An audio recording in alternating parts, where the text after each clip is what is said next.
Yena monda goni erokamano kuom yiero Ramogi TV kaka tesen mari mar wang' jowi makelo ni weche manyien kinde ka kinde. En thuolo mar weche manyien mag migago ka gin weche mowuok e chuny boma ma Nairobi ka achiel gi kor gwenge. Mokwongo, thuond weche. Duol mar The National Police Service Commission oyangi ni onge gi teko mar chik mar ndiko obila kendo koro chenro ma gitimo mar ndiko obila okethi. Ng'iyo gi deke akacha be tek matin kech samo ywak ikiano ywagang'o lakini watemo ng'iyo gi kaka wanyalo. The draft national care policy is at a very advanced stage. Jorit jotuo kod jogo mangima gi ng'aw medo sundo sirikal mondo ket koki e paro mar chik mageto bero lwasi mar tijgi. Ije sabrio go ket gi sorika. Ne gikelo chiemo kendo chiemo nitie ot kama ne imiyogi. Sama wuoyo kodigo chiemo go norumo mondo ging'iew chiemb rech bengo ni malo rech go nomigi rech mang'eny kabisa. Jopith rech e kaunti ma Migori ywago nengo mamalo mar chiemb rech ma giwacho ni hinyo pith margi.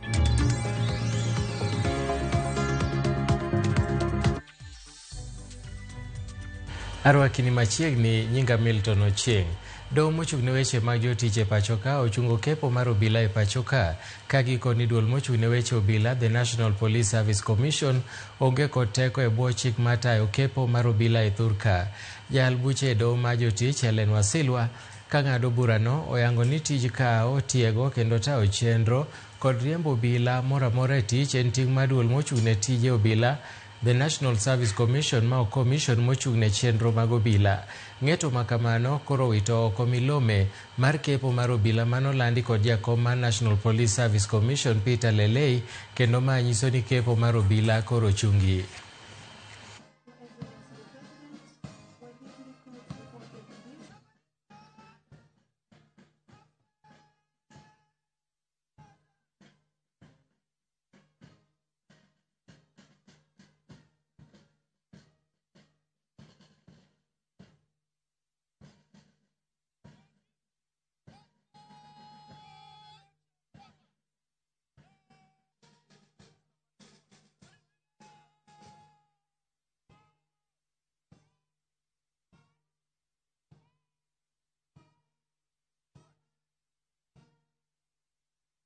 Kuku mar duond bura ma Jubilee oyango manen jatend migao mar arita Dr. Fred Matiang'i kaka jalo madhi ting'o bandera margi e laro kom jatend piny Kenya yiero mar 2027.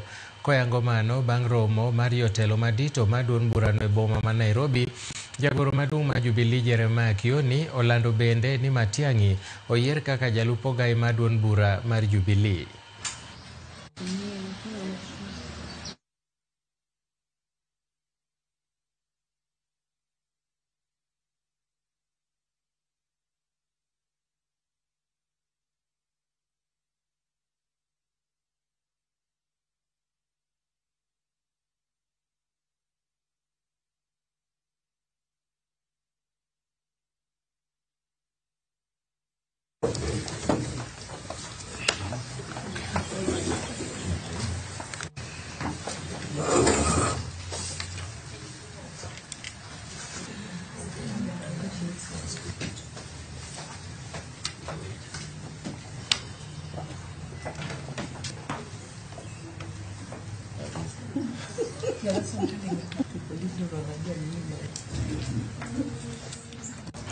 Duoko mawiye mar ombulu e piny Tanzania yango ni jachung' kod otiko mar CCM Samia Suluhu Hassan otelo gi kwan ombulu mathoth mosekwan kaluwore kod ombulu manyogo odiochieng' manyoro.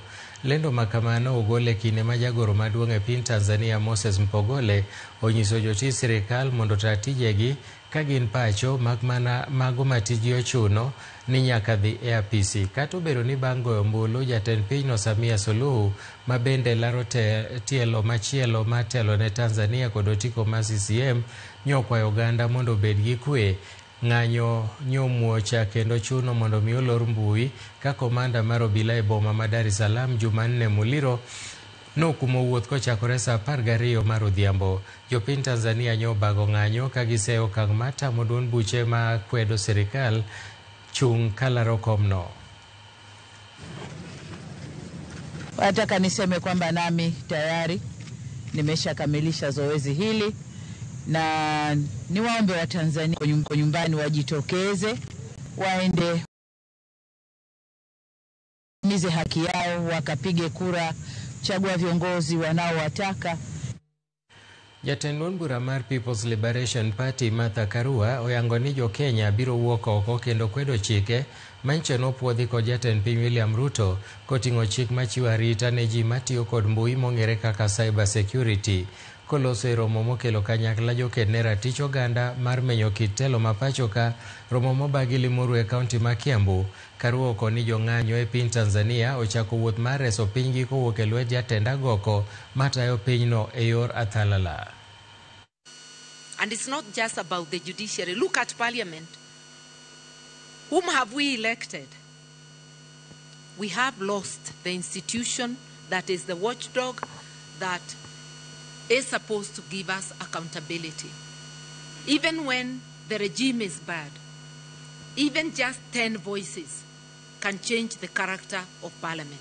And I know we have some very outspoken parliamentarians, but the trick is for those outspoken to make sure whenever there is a bill that affects the people or a policy being debated, even if you have a lucrative trip abroad, lucrative because of the marupurupu, forget the marupurupu, you have a salary, stay in parliament.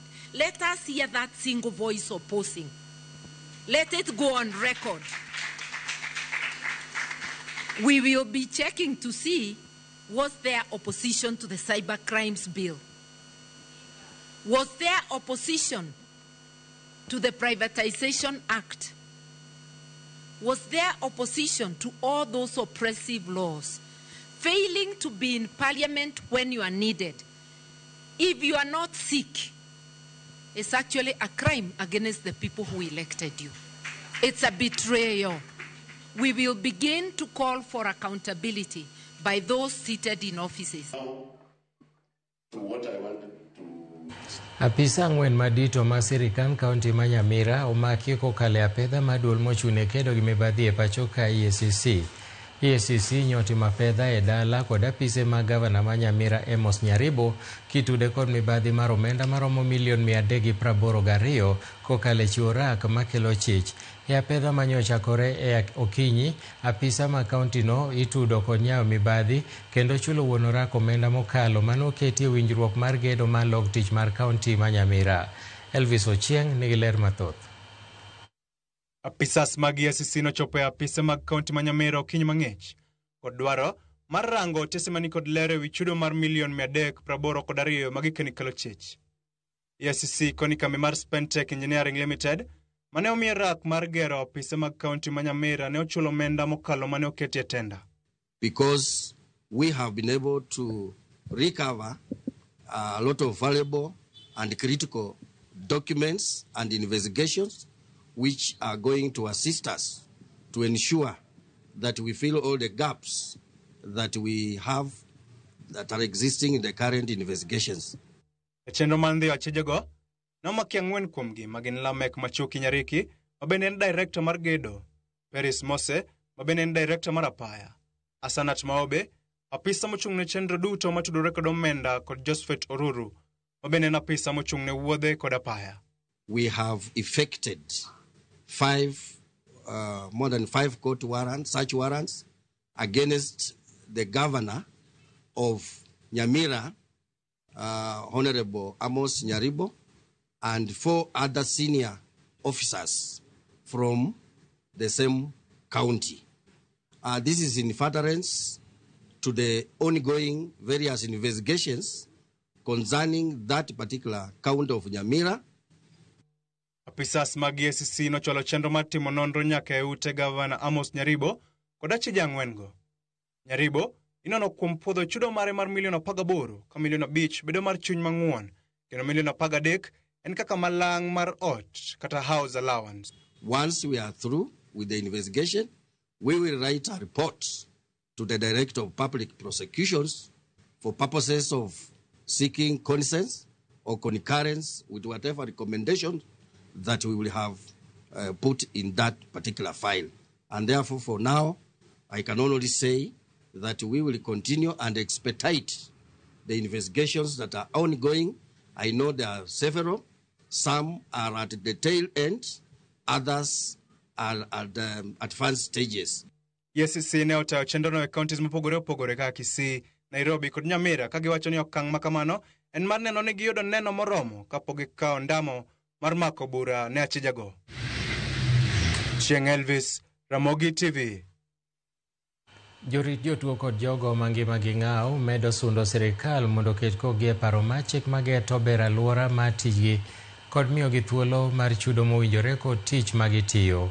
E kinde nyasi madhialo odiechieng' jorit jotuo manotimore e kar romo mar KICC, jorit jotuo ywago chudo marach, lwasi ma ok chiw luor ne tijgi kod koso lony mowinjore ne rito jotuo kod jogo mang'aw. Cynthia Onyango nigi ler. En nyasi manokelo kanyakla jatend migawo mar kit chwech Hannah Wendot, jogoro mongirore bad migepe mopogore pachoka, jolony, jotim nonro ratiro mag oganda kod jotije, kaachiel kod jorit jotuo kod jogo mang'aw. Nyasi ma otisi ni International Day of Care and Support mihingo e piny ngima. E kinde ni, jotelo obedo kod thuolo mar winjo ywak mar jorit jotuo ma kuom kinde malach ok osebed ka iketo e opara manyime kaka jogo makonyo e kelo chang mapiyo ne jotuo, rito ngima kendo neno ni jogo madwaro kony mar rit oyudo arita madwarore e kinde mowinjore. Nelson Otieno en achiel kuom jorit magie sani konyo nyithindo mani kod ng'ol mar obwongo ka olero pek magineno. Wadwaro diapers mang'eny, chiemo gin gi special diet, ng'iyo gi e daycare kacha be tek matin kech samo ywak ikiano ywak ang'o, lakini watemo ng'iyo gi kaka wanyalo. Owacho ni achiel kuom pek maduoko tijgi chien en dang'ni mar paro magibedo godo kaluwore kod tich matek kod chal mar aluora magitiye ma ok ni kare e ngima jorit. Wating'o pek mag nyithindogi, lakini onge ng'at mabiro ting'o pekwa. Koro pachwa opong' gi ng'iyo nyithindogi, kasto ywak magiywak pile cha pain magikadhe pile pile, ng'eni ng'iyogi pile pile, to inionge gi kumidhi gole pain gi mapile pile.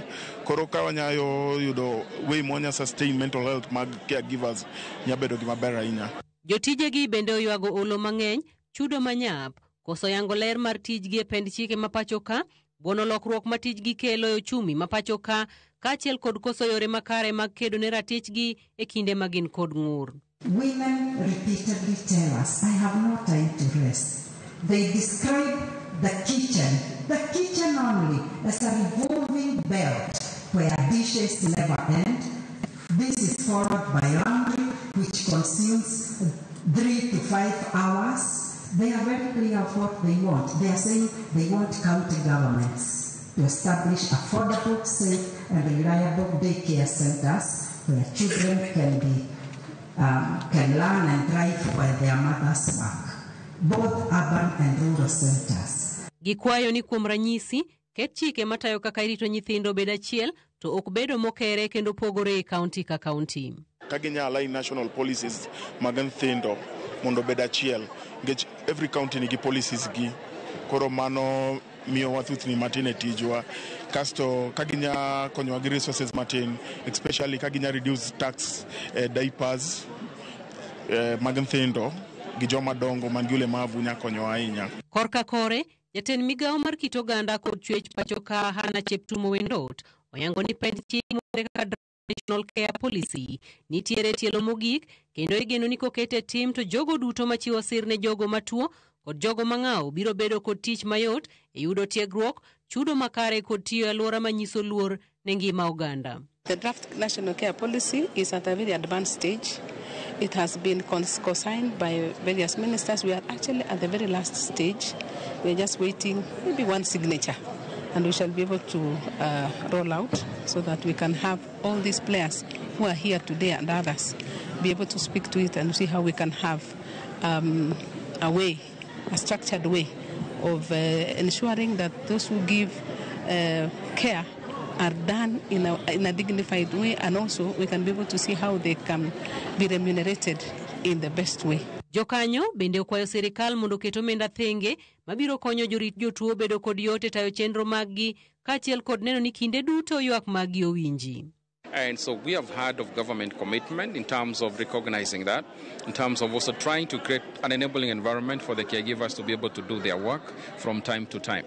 And so my clarion call moving forward is that we need budgets into this. We need proper regulations and standards into how caregiving is provided, how it's experienced.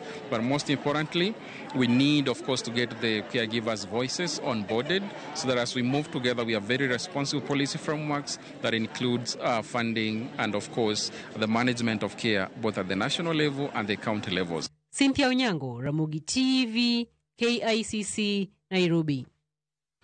Jatend piny William Ruto chakayanga limbe mare kaunti ma Kakamega kamoyo e kar thieth ma Butere.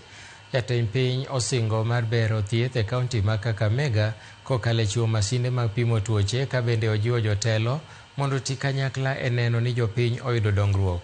E kindeno spika mar od bura mamalo Moses Wetangula kod jagoro mar kotu Francis Atwoli ojiwo oganda mawuok Imbo mar Kenya mondo ti machiegni gi piny owacho mar Ruto mondo omi giyud dongruok.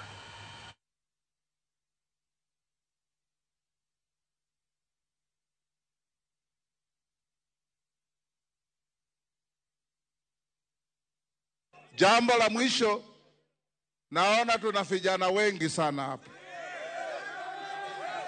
IEBC imefungua kuandikisha wapiga kura. Tunawaomba vijana, kama mnapenda rais na mnasema William Ruto 2 term, lazima uwe na silaha ya kumpatia hiyo 2 term. CT scan kama hii iko hapa sasa. Tulikuwa tunaenda Kakamega. Ukifika Kakamega unapata line ni mrefu. Tena unarudi hapa ama uende Eldoret. Sasa kwa ajili ya hii serikali na support yenu na governor wenu na Oparanya kuanzisha, sasa mna CT scan. Watamletea MRI. Serikali ya kitaifa na serikali ya county kupitia ile program ya National Equipment Program tutaweka hapa equipment ya milioni 150. Mnanielewa jameni? Mnanielewa? Kwa sababu matibabu ni mambo matatu. Matibabu namba 1 ni kuwe na hospitali na kuwe na equipment. Matibabu jambo la pili ni kuwa na madaktari. Moko kuom jodak e gwenge Mabondo Rateng e sub-county Mabondo obago ng'anyo ka gidwaro mondo mi ochung chenro mar kunyo mula e gwengego. Jodak goeko wacho ni chakruok mar kunyo mula e gwengno biro kelo midhiero kaka mag ngima oganda kendo lila alwora kaluwore gi chemicals mitiyo godo e kinde kunyo mula manyalo duwo kuonde ma gituome pi. Gichiwo bende siem mager ne joket mwandu ka giwacho ni ne ok gibedo kod twak gi jodak mar kawo pachgi e wi chenro ma kamano.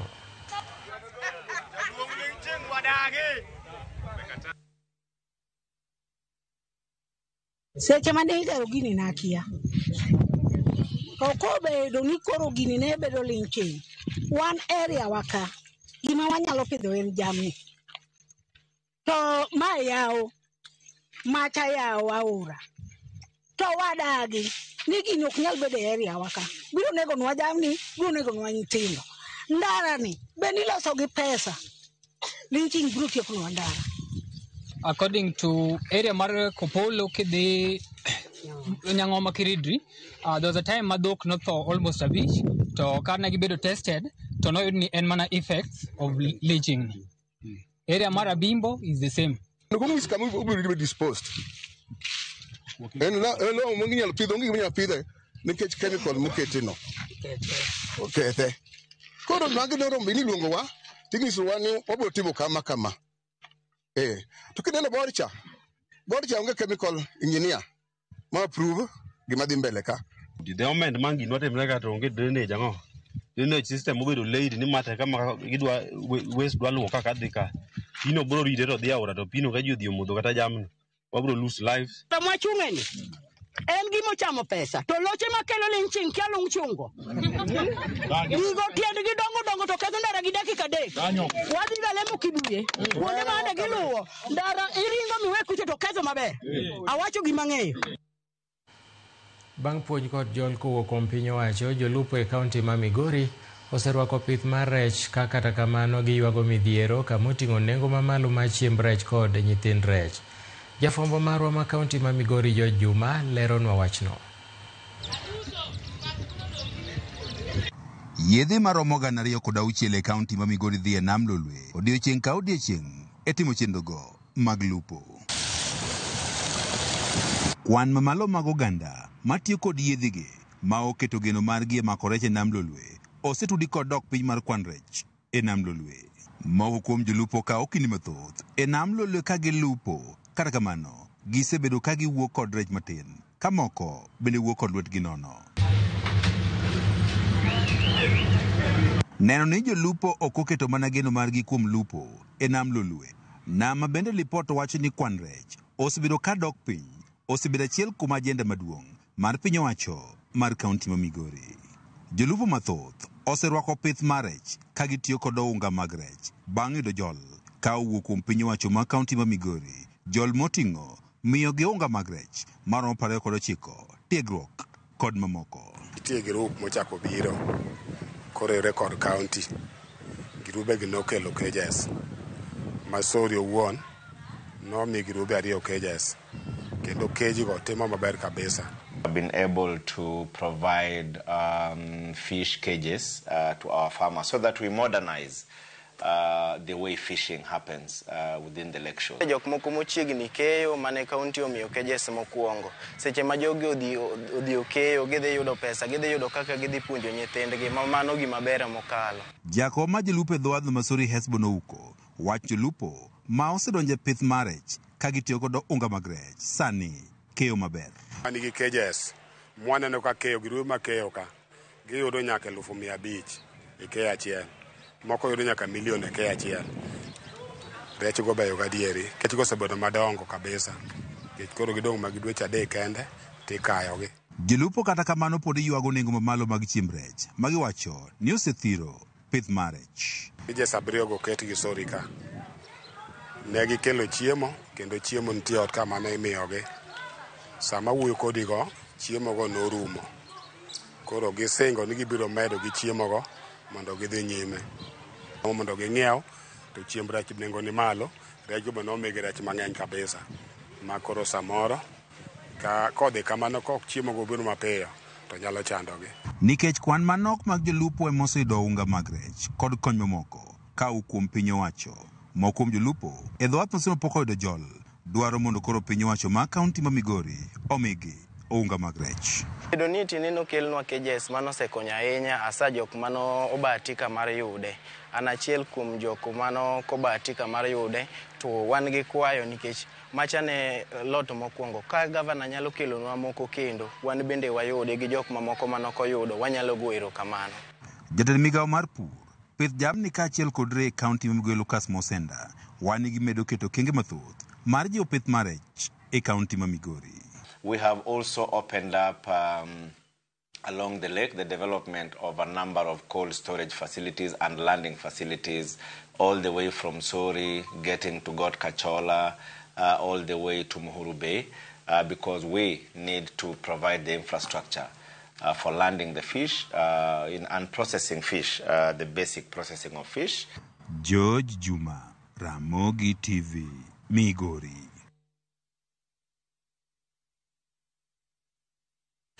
Ji 5 ka moting'o apisa madongo e kar thieth ma ji giwegi ma Oyugis kod apisa moko mag SHA ochwal e doho ewi mibadhi mar omenda maromo Sh17.5 achijego gin Arthur Otula, Rosemary Daraja, Peter Abuna, Robert Ngasira to gi Akripim Medical Clinic Oyugis Limited itudo gi kod keth mar kwalo omenda mag SHA, chiwo lipode mag miriambo mag thieth e kin keth mamoko. Achijego otamore keth makamago ka doho chiko ni mondo gichul omenda aching' manus milion ng'ato ka ng'ato kata rambun mar silingana 800. Achich Elijah Wachira bende ochik mondo chopie doho tarik 11 dwe manyien.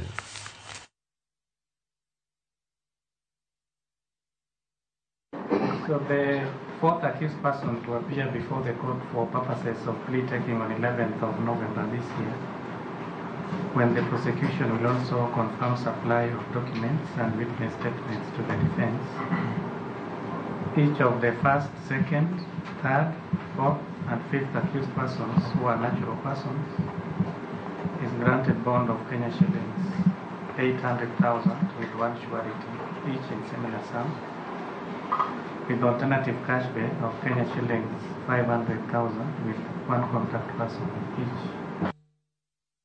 Erokamano kuom medo kete Ramogi TV. Ma en Ramogi TV, to magi gin weche manyien mag migago. Wadhi e yueyo kapok wadhi. An gi ote mar Pauline gi Pascal Olajo mar Nyasore School. Giwacho ni ler ahinya Kabondo ka, kendo gin kod japuonj Gideon Masoro. Kaito Joe Odundo ma iluongo ni mtu kubwa size ndogo owacho ni entiere Kariobangi North Market, kendo umoro wa maratari kawan gi Florence Atieno gi Meflin Akoth Olaw. Mano Joe Odundo mtu kubwa size ndogo. Ler sana Maxwell Wood Ngesa Boda kod Mboya Jaka Ngeso ma kagintiere kanyecha. Owacho ni an Elijah Koyar. Kaito machielo bende en Obila Derek Director Konims Academy Kabondo. Wacho na mor kochenu mar Ramogi chopo nwa yo makare achiel kachiel kod min oda Naomi Auma mar Nyakach Dirubi. Machielo bende wacho ni Molmos kowuok Sibuoche Kanyamkago. Mano Brian Pinky. Wan ye yueyo matin, kik idhi mabor, bang' thuolo machuok waduogo gi mathoth.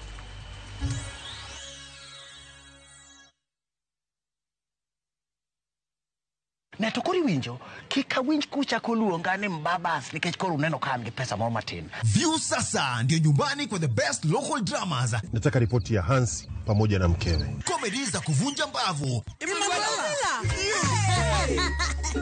Telenovela bora zaidi kwa lugha yako. Anaere ainya Prita. Tokendo gimora mare wi mora. Na sasa una nafasi ya kushinda zawadi nono ndani ya promotion kubwa ya Jipange na View sasa. Shinda 50,000 kila siku, $500,000 kila wiki, na grand prize ya 2 million shillings. Wow. Ingia kwa View sasa hivi kwa kupitia paybill 724177 au tembelea viewsasa.com. Weka nambari yako ya simu kama akaunti yako, kisha weka 50 bob tu na upate content na point na uende kama mshindi. Ingia mara nyingi uwezavyo. Kila ukiingia kwa View sasa, unaongeza nafasi yako ya kushinda. Imeidhinishwa na BCLB number.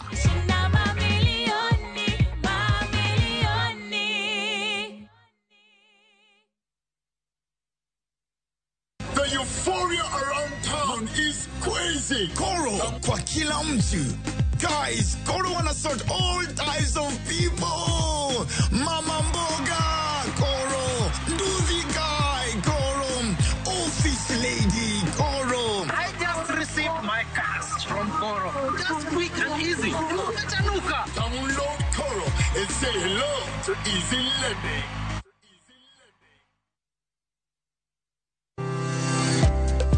Riuri kodwa e penj laktar tich ang'wen tarik 30 dwe mar 10. Chenro sir kod CIC Insurance Group. Dr. Bonke Arunga biro bedo kodwa ka wapuonji e wi polio. Penj laktar kod Ruth Otieno tich ang'wen saa 12 odhiambo. Kik bai.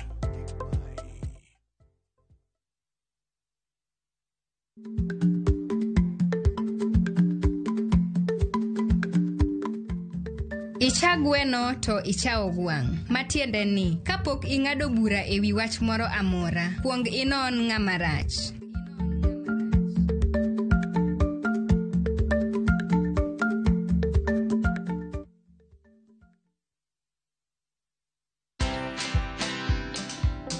Before we said we were Kenya's #1 news app, but we've continued to redefine ourselves into Kenya's #1 app as we sit today. An interesting bit is about the identity of the app, which was developed by young students. We ran a competition in partnership with ISA, Susan Macau, and came up with a logo that is Citizen Digital today, and that was exciting, you know, sort of not creating a product for ourselves, but having our young audiences guide us in how to lead in this space. Watch this story and more. Download the Citizen Digital app or visit www.citizendigital.com and find the Citizen Originals portal. Kenya's #1 app, Citizen Digital. This festive season, begin a story. Qatar invites you to experience a different kind of magic, where every moment feels new, every sunset feels personal, and every traveler is welcomed with warmth. Discover Doha with our festive Qatar getaway from the 23rd to the 28th of December from just $1,385 per person sharing. Explore the dunes and the inland sea on a thrilling desert drive with a barbecue dinner under the stars and wander through the charm of Souq Waqif, where tradition meets the modern pearls of Doha. View travel, moments that matter, memories that last.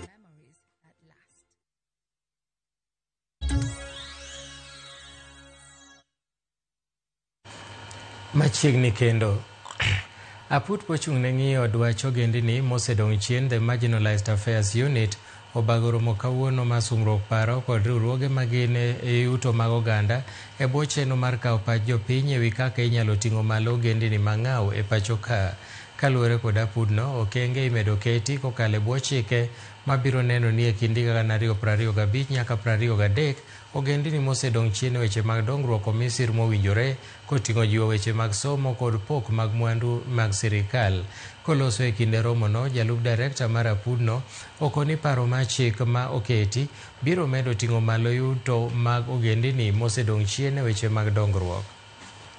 The bill is it has addressed the area of economic empowerment very elaborately, and it will not only address capacity building, which is empowerment of the mind and change of mindset. It will also address nature-based enterprises. It will also address empowering the women, the youth, the PWDs, the men, and everyone who is within the marginalized and marginalized areas or other communities of this nation. So it will empower them in many ways. You know, the best way, first of all, to empower people is change their mind, give them knowledge, and then you bring the resources like water. You know, people will do farming, like internet. People will be able to access and do businesses online. Anyuola moko manolalo jogegi e masira ma Shakahola ogone sirikal erokamano kuom chenro mane gitayo mar yango ringre mang'eny ka gitiyo gi yor DNA ka ringre 10 osemi anyuola mag jok manosenindogo. Kaluwore kanyuolago kod jokedo ne ratich oganda, chenrono biro konyo yango adieri mar bura momako jadolo Paul Mackenzie mar nek. Ringre malo 400 manoyudi e bunge ma Shakahola ne okane osiptal mantiere sub-county ma Malindi ka nek makamano oyangi ni ne okel kod chike magalagala magalam manowuok kuom Mackenzie. Tuko hapa Malindi Sub-County Hospital katika mochari hii katika ile hali ya kuweza kupeana mili ya wale ambao walikufa katika Shakahola. Na process hii ni muhimu kwa sababu ile kesi ambayo inamkabidhi Mackenzie ni lazima iwe na majina ya wale watu ambao walikufa katika Shakahola. Kwa sababu hatuwezi kuwa na kesi tu ya anonymous bodies ambayo zilipatikana Shakahola.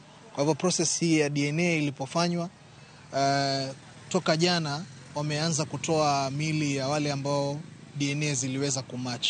Ningeomba sana serikali kama inawezekana iharakishe hii jambo la DNA ili angalau kabla mwaka huu kuisha haya mambo tufunge kabisa. Manake yametupeleka mbio kiafya, mambo mengi. Hatuwezi kufanya lolote sai, kila siku ni kufikiria tu tutapata lini mili. Juzi Jumatatu nilikuja nikaonyeshwa mwili kupitia njia ya DNA, ndio mwili ulipatikana. Na sasa hii ndio tumejiweka katika matayarisho ya kutaka kuzika. Sasa watu walikuwa ni 8, 5 sasa hii ndio wamekuwa confirmed, tumezika 4, bakia 1. Wale 3 wengine bado hawajapatikana kwa DNA. Naomba kama inawezekana wazidi tu kutuangalilia, kama tutapatikana pia tutazidi kushukuru. serikali ilizidi sana kutupa mkono pale. Ojende mawuok e kachung'o bura mar Oisambo e kaunti ma Nairobi onyisi mondo los girube mabiro miyo gi thuolo mar yudo omenda kokalo e aguch uwezo ma sirikal chiwo. Ma kwayo mogol kod jaod bura mar Oisambo Agustin Kamande koywak ni mana kwan matin mag ojende mawuok e sub-county no emosendikore e grube ma kawo omenda ma kamago. Koloso gi Dhurai 44 omedo ni kuom girube malo 20 mana grube 2 kende ema ochopo chik mar yudo omenda ma kamago konyiso gi mondo mi gine ni giluwo chike makare mondo mi giyud omenda gi okony ngimagi. Hiyo pesa imetusaidia, tumetoka 100 tukaenda 200, hiyo tumequalify tukakuwa na 400 na tutaendelea hata kulipa. Grupu yetu iko na umoja sana, kwa sababu hata ile tulipatiwa tulilipa na 8 months. Kwa hivyo nawauliza tuweke hiyo bidii, tuendelee hivyo hivyo, at least tupate ingine na tulipe hivyo hivyo ili wengine wapate. Sisi tulianza as a group, tulijiunga mbele by the way. Hiyo tulianza tukatoa pesa from the start. Tukatoa pesa na tukaweka nguruwe, tukaona nguruwe haitusaidie. Tukaenda huko kwa Wales, nayo tukaona wastage of money. Then saa ile tulipewa sasa pesa ya uwezo, hiyo tukagawanya na tukaiweka for table banking. Na table banking imetusaidia sana. Zile grupu nimeona tumepea hapa leo hiyo mkopo. Kwa upande wa wanayuthi ni grupu 2 peke yake. Grupu 2 peke yake katika constituency mzima. Wacha niseme ni wachache sana. Ningependa kuencourage na kushawishi vijana muende mjiform groups kwa wingi, na mkikuja katika hiyo ofisi mtapewa mkopo, kulipa, kurudisha, kupewa tena, kuendelea namna hiyo. Kwa hivyo wanaweza kujikuza kibiashara kwa sababu ya kufanya biashara dogo dogo, kukopa hapa, kurudisha na kuendelea na maisha namna hiyo. Weche mag wuoth norochni e gwenge ma Buyangu e apaya Kisumu kochomo Busia ka jopiny nobago ng'anyo mar kwedo chal marach mar arita. Jodak makono nosiem apisas mag arita kwe ma Buyangu magiwacho nosebedo ka yulo e tijegi kendo gin kod kido mar weyo achije mosemaki seche duto. Gidwaro ni jatend migawo mar arita Kipchumba Murkomen mondo okaw okang' mowinjore mar neno ni arita makare oduoge alworano. E bwo dweche 6 mokalo giwacho ni ji 9 osenegi ka jomoko wegi hinyruok gi jonjore mong'e e Buyangu kanyo. Apisas mag obode gi saa mateka, afisas no bedo gi saa matek mokalo kane gitemo keyo jong'anyo. Ka haki itendeke, wale watu wenye nataka audience kutoka kwa OCPD na OCS wa hii area waseme ni nini haswa wanafanya. Wanatoa vijana wakishikwa, wanatoa vijana tena wanarudi. Sasa ndio kwa sababu tunataka watusikilize, tuongee nao, watuambie ni nini haswa ambayo inafanya kuna ukosefu wa usalama huku Mbali na West Bunyore at large. Watu wa Muhaya West Bunyore wanapouawa wakipeleka complaint kwa polisi, hakuna action yote imechukuliwa. Kufikia kwa mwenye nafaa tolewe jana, mwenye wanakataza hata hawezi tolewa, ni watu 9. Wenye wameumizwa ni zaidi ya watu 10 na hakuna mmoja hata culprit ameshikwa. Juzi nilisikia wananchi wakisema walitafuta wenye wanashukiwa kuwapelekea station. Cha kushangaza waliachiliwa. Tukishika wasifu wanawatoa. Kazi yao ni kusimama kwa pool, wanacheza pool na waacha tukiuawa. Kusema kweli insecurity kumekuwa shida. Hadi kama umetravel kufika huku una risk, inabidi unakomboa lodging, unalala na ni kwetu. Sisi wenyewe tunaogopa na mtoto tumegrow hapa. Nataka chenye nafaa wafanye watoe mapolisi wapigwe transfer tulete polisi wengine. Kisimama hapa na lia kuitisha haki ya baba yangu. Huko Bunyore yangu wauaji wamekuwa wengi na polisi hawafanyi kazi yao ambapo tunataka watolewe. Ng'anyo ma jotije mbalariany ma pachoka podoni ano kendo giramo ni nyaka sirikal winj ywakgi.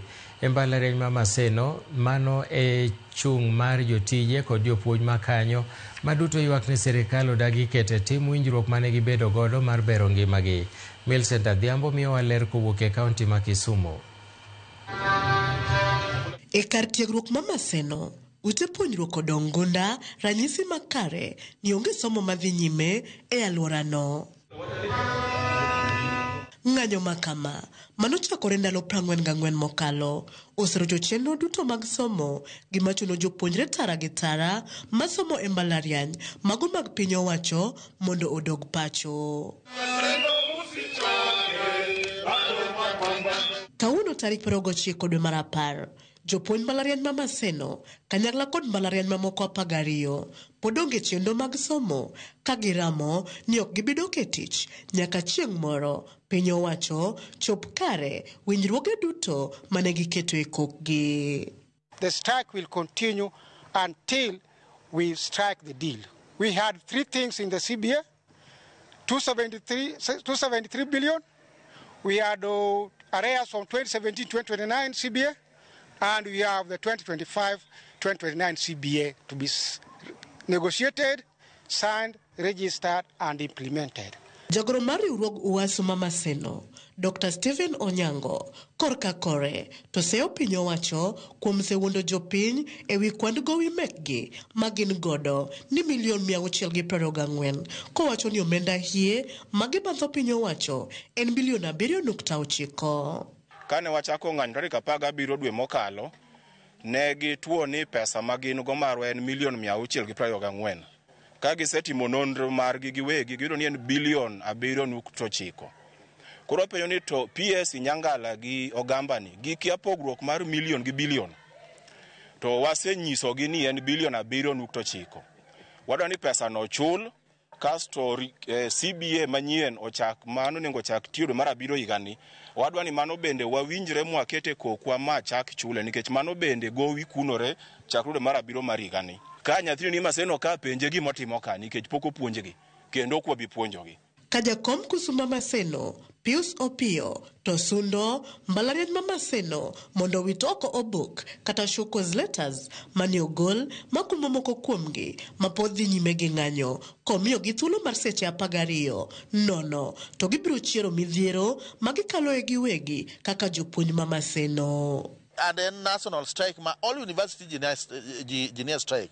Koro karwa kaka ng'ato dwa ndiko nwa barua so cause letters. Wamiyo gi seche 12 mondo gi withdraw those letters. Kaka gi withdraw letters go. We as workers of Maseno are going to revive all internal issues. Demand the promotion they have refused to give us. Demand the BBF policy they have refused to give us. Demand the internal CBA they have refused to give us. Kalore kod migao mar somo.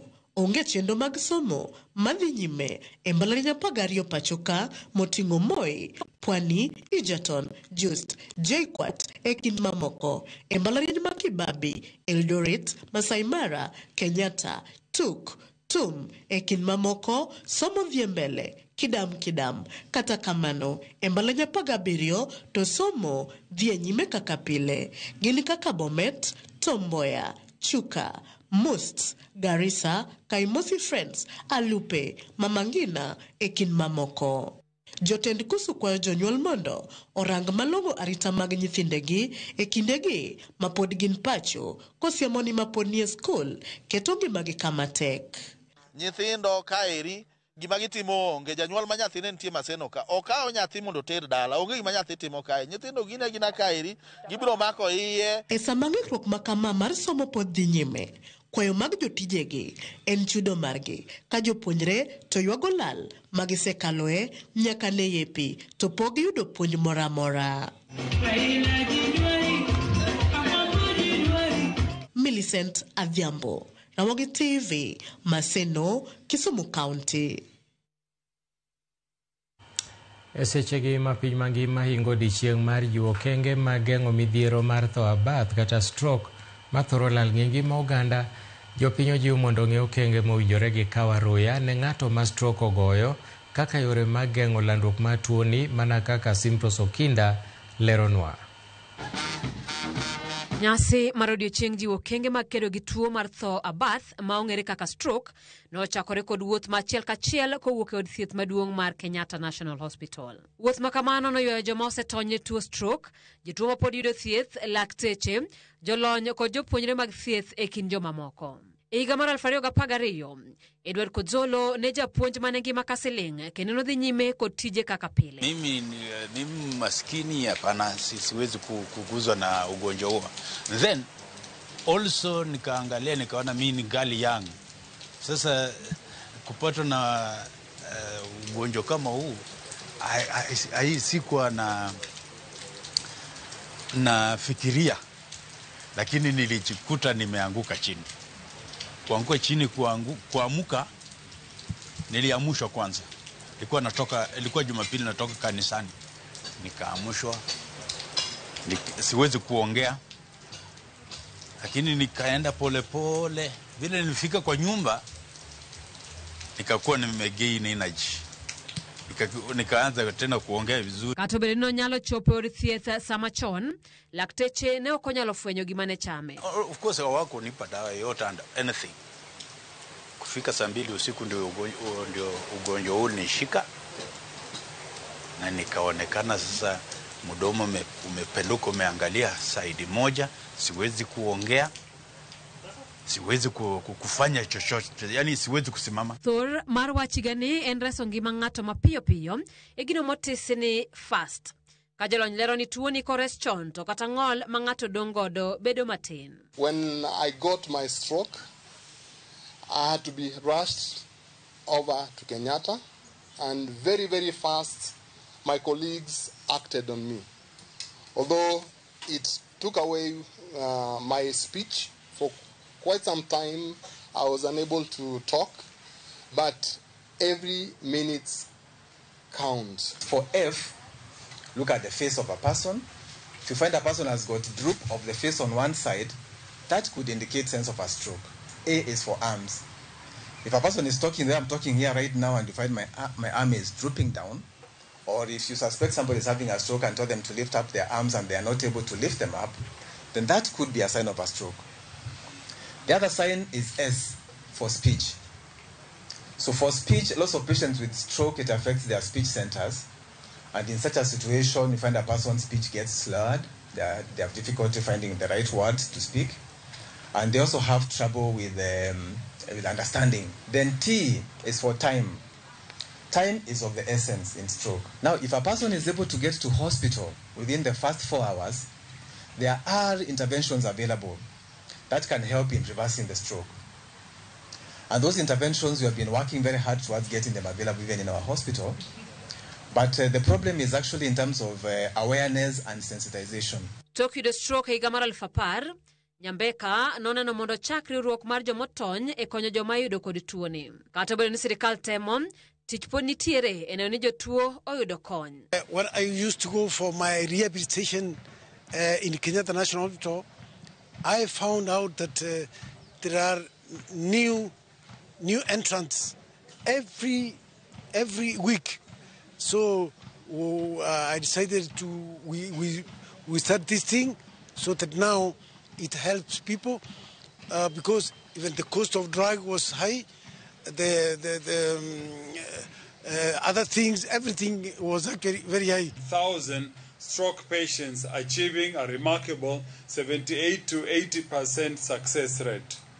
But our commitment goes beyond treatment. It is about education, it's about prevention, it's about partnership, and through collaboration such as the one with the Stroke Association of Kenya, we continue to raise awareness and empower communities to recognize early warning signs and seek medical help. Nyakaramogi ngero nogo ni geng'olo thiedho. Oganda kore kwayo mondo duok piny pek mar del gitimo rako kinde ga kinde e kind weche mamoko e geng'o tuo mar tho abath kata stroke. Ukunywaji wa pombe kupita kiasi unaweza dhuru afya yako na isababishe stroke. Ule unene wa mwili, what we call the obesity in English, can also it's a very good risk factor for stroke. Uvutaji wa sigara. Simfros Okinda, Ramogi TV. Erokamano nyako Ramogi waka uyueyo mar ariyo kikidhi mabor ka waduogo weche tuke.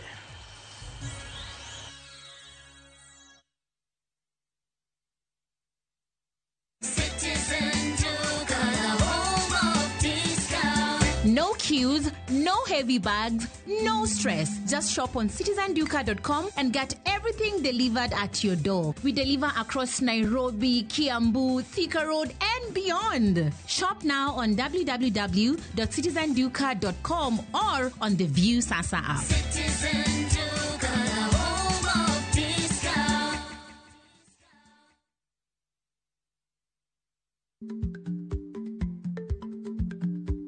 Chako chon loyo dhi kajuoga.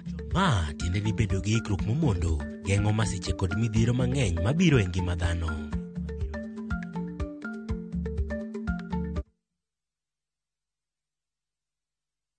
Haikuwa rahisi kufika hapa, ni nguvu zake.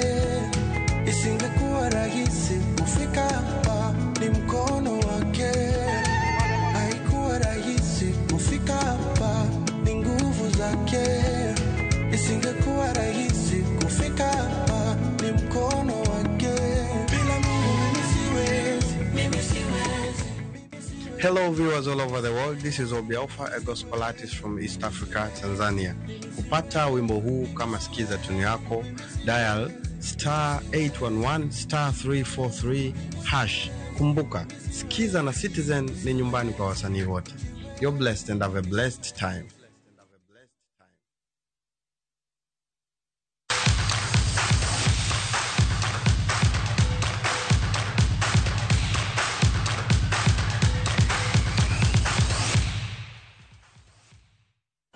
Tim mar Harambee Starlets oduogo pacho ka kawuono kowuok Senegal kama ne ging'ado otiko madhi e tuke mag AFCON ma higa manyien. Tim no nolo Gambia e tielo ariyo mag tugono. Kocha Beldi Nodemba opako sirikal kuom sir mane tim nero yudo, kata kamano omedo kwayo sirikal gi FKF mondo bi oketnegi lwasi makare mar ikruok motelo ne tuge mag AFCON ma higa manyien. Jalup jakom FKF McDonald Mariga bende osingo ni gibiro medo siro timno e yo moro amora maneno ni lek mari matimo maber e AFCON ochopo kare.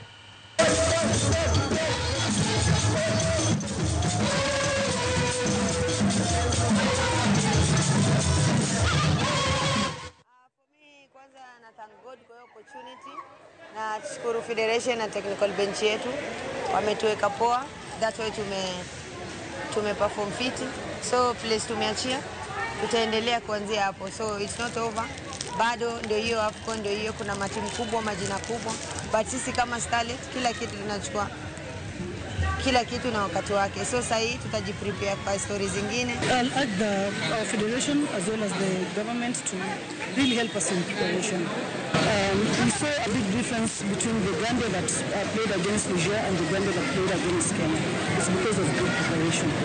If we are able to get good preparation in good time, then I believe that we will perform well in the final.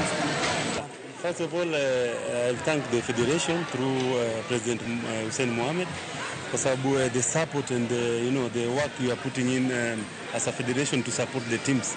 Second, I'd like to thank President Ruto through the ministry. They've been supporting the teams. Mambo ya 1 million, draw 500,000. I think it motivates the players a lot. Alafu nikiongea kama player is that it's a big achievement. Na with this kind of support, players wanajituma zaidi. Tuke madhi nyime mag World Powerlifting Championship odonjo odiechienge mar adek. Jotugo ma Kenya manigi ng'ol mar neno kata partially impaired